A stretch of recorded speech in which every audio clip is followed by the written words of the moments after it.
I just feel like 2024 is the year that AI is taking over. I wanted to share with you specifically how I've integrated AI into my business as a real estate agent and a multi-passionate entrepreneur. But I'm going to go ahead and say that the average person probably isn't using it to the capacity that they could be. What am I coming to this program for, right? So number one, I have an objective that I'm trying to get out of it. Run it through a filter is this actually going to save me time? Is this actually going to save me money? And is this something I'm going to stay consistent with?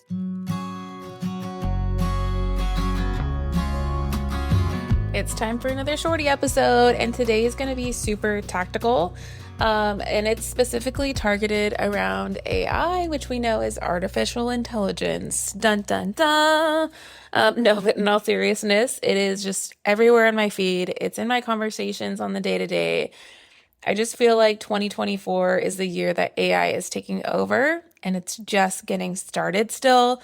Obviously, a lot of these programs have been in development for years, but it's just finally rolling out to the consumer-facing side. I know we're used to ChatGPT, but I wanted to share with you specifically how I've integrated AI into my business as a real estate agent and a multi-passionate entrepreneur. And just some of the ways that you can explore them and see and like kind of run a filter. Is this a good thing for me in my business?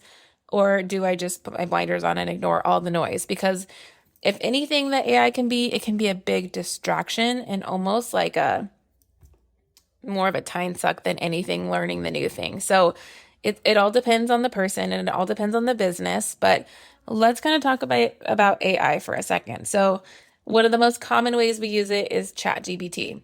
But I'm going to go ahead and say that the average person probably isn't using it to the capacity that they could be. So what does that mean? Well, number one, it's trained. So whatever you type in, it creates a log. And then as it answers new questions and new prompts, it references the previous log of dialogue that you've had with it. So it's like having a conversation with the person where they are going, oh yeah, she asked me a couple minutes ago about XYZ. I'll keep that information in mind as I do this. So when I am starting fresh, like I open up a new browser, new ChatGPT, I am thinking in my head, what am I coming to this program for, right? So number one, I have an objective that I'm trying to get out of it. So hypothetically, let's just say it's a real estate listing. I want a description. So I'm telling it, I'm saying you are a SEO optimized, technology savvy real estate agent creating a new listing description of 500 words, blah, blah, blah, blah. Then I list out all the features of the home, the surrounding areas, what makes this home unique, and it spits something out. If I don't like what it says, I can say, make it shorter, make it longer, add more descriptions. I can say, talk more about this one thing until I get it down into what I want it to do. And then I always go through and just add it just a little bit. So I'm not completely copy pasting ChatGPT. I'm adding some of my voice to it, but that's like the quickest way to do it. The other reason we use ChatGPT a lot is for all of our YouTube titles, our YouTube descriptions, our podcast titles, our podcast descriptions, our newsletter subject lines, our newsletter descriptions and blurbs, our blog posts. I mean, we are coming to ChatGPT a lot because it's actually more like a search engine than anything now. And surprisingly, I'm just watching this event that I used to go to called the Forward Academy in Vegas, where it's, I don't know, a couple hundred realtors and lenders that are very social media influencer savvy. They all meet together, and they just had this in July, and they had a raise of hands. Who is using ChatGPT instead of Google? And more than half of the room is using ChatGPT as their primary search browser now. So how do you think this is going to change moving forward, even another year or two?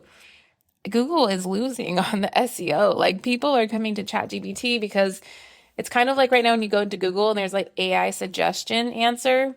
It's the same thing that ChatGPT is doing. So imagine that. Hey ladies, real quick, if you are looking for a mentor, I just wanted to remind you that I offer mentorship to entrepreneurs. So if you're someone who has a never-ending to-do list and you're spiraling out of control and feel like your business doesn't have a track plan, I want to work with you every single week for a month at a time. It's super simple, but I come from over 10 years of experience doing this myself, and now I'm willing to give that information back to people. So I've mentored real estate agents, I've mentored wedding photographers, I've mentored other business owners, and they've come from a place of overwhelm mostly, and they really just needed clarity and a couple of action steps to move the needle, and we've seen gigantic leaps and bounds in their business. Like, I can't even tell you. So if you're interested and you want to know what that looks like, I want you to go to marinatolentino.com. And there's a Calendly link there to do a 15-minute discovery call with me just to see if we're a good vibe check, to make sure we're on the same page. And I would love to work with you one-on-one to really boost your business to the next level. So let's dive back in. Now, taking it up a step, ChatGPT also just released their vocal portion of the platform. So instead of it just typing it out, it'll speak it back to you. And you can have a full-on conversation with the AI about whatever you're talking to. So I was listening to another podcast and they were saying this doctor had like a full-on 10-minute conversation that was very, very politically correct, very neutral, but also they had a very engaging conversation because the AI knows the internet. So it has the answers to anything and it can give different perspectives even, which is just super trippy. So that's kind of ChatGPT in the basic side. Before you use it, don't just type in like a basic question, like make this for me. Instead, tell them who you want them to write it as. If they were a person, what kind of person is writing it? If it's you, describe yourself. Describe your background, describe your experience, describe your social media following, whatever it is, like, and then you can also add in describe who the content is for that you're creating it for.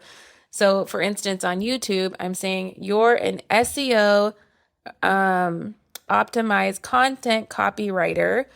I'm making a YouTube video description. This is the topic.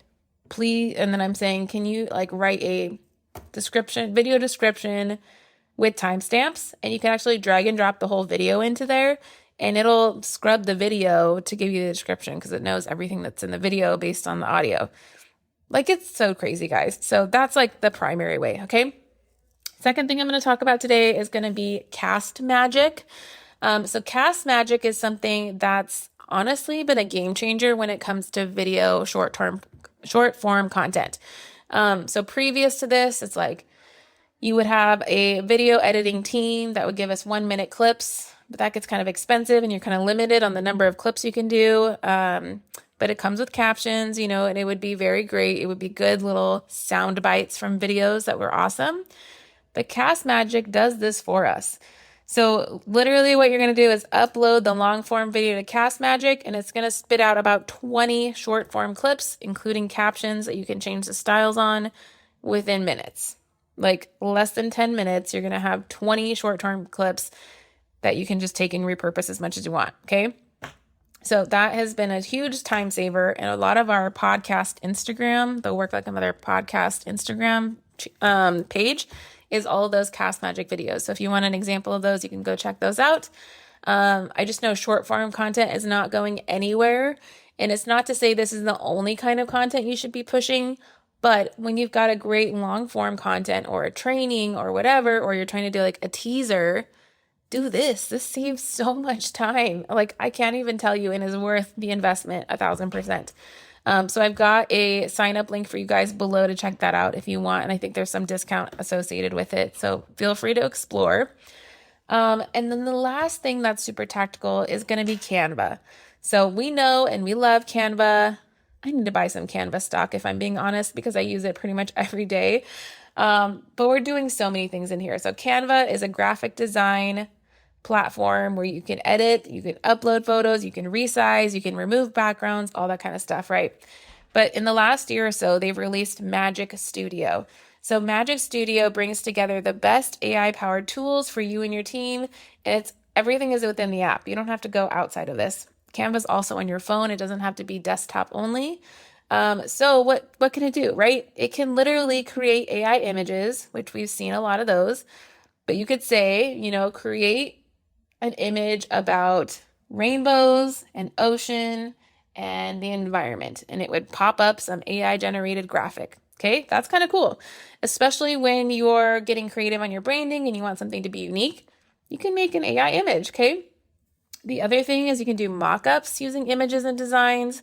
So like if you are wanting to model out what something would look like, it can create that. You can use the same voice and kind of exchange that you're doing with ChatGPT on your copywriting. So it can help you create your own writing style using Magic Write. If you are translating things into different languages, within a touch of a button, you can translate your entire document into other languages. That's amazing to me. What else? Some of the layout stuff is now Magic AI. What else? What else? I don't even know. I probably only use about 10% of their Magic Studio capacity, but I know there's a crap ton of stuff. And what's cool about Canva is I feel like they've been super great about the trainings, and whenever they roll out new features, they always do trainings on them. So you're probably used to just doing the same old like template, edit, brand it, call it good. But you got to kind of dive into all the other things that they're adding on to this, because very quickly, if you're not adapting, like we talked about earlier, how change is happening so fast, like every quarter, there's another rollout, another update, you're going to be left behind, unfortunately. Hey, I'm sorry to interrupt, and I hope you're enjoying this episode of the Work Like a Mother podcast. Real quick, I just want to remind you guys, if you are worried about missing an episode, you don't have to worry anymore, because we are creating a weekly email that's going to go out automatically every single time there's a brand new episode. And this email is going to have everything you need to know about this week's featured guest. It's going to have all of the links and the resources that we're going to talk about in this episode. So you don't have to go around and fumble through the show notes, but it's going to be served in your inbox every single week. So if you guys want that access, be sure to click below one time in the show notes today, sign up for that email, and then you'll never have to worry about it in the future. And bonus, if you really love this, we'd love it if you share this with a friend. Give us a review on whatever platform you're listening to, and we'll continue to bring new episodes, new information that's going to help you level up your life every single week. But all that to say, with all the AI that is coming at us at the speed of light, it's like drinking from a fire hydrant sometimes. You have to kind of develop this internal filter of like, sure, there is an entire spectrum of AI tools available in 2024. But in 2025, there's probably going to be double the amount of AI platforms and tools available to you and your business. So really, it's getting smart on know about it, sure. Be aware, don't have your head in the sand, but run it through a filter is this actually going to save me time? Is this actually going to save me money? And is this something I'm going to stay consistent with? If you can't say yes to all three of those answers, I would say it's probably not a need and it's more of a distraction than anything, okay?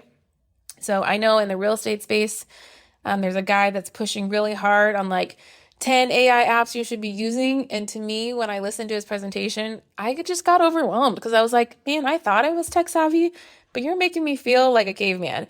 And it's just too much. Like, I don't need to be doing all that stuff. And again, that's part of the reason with that is you have to define what your ceiling is.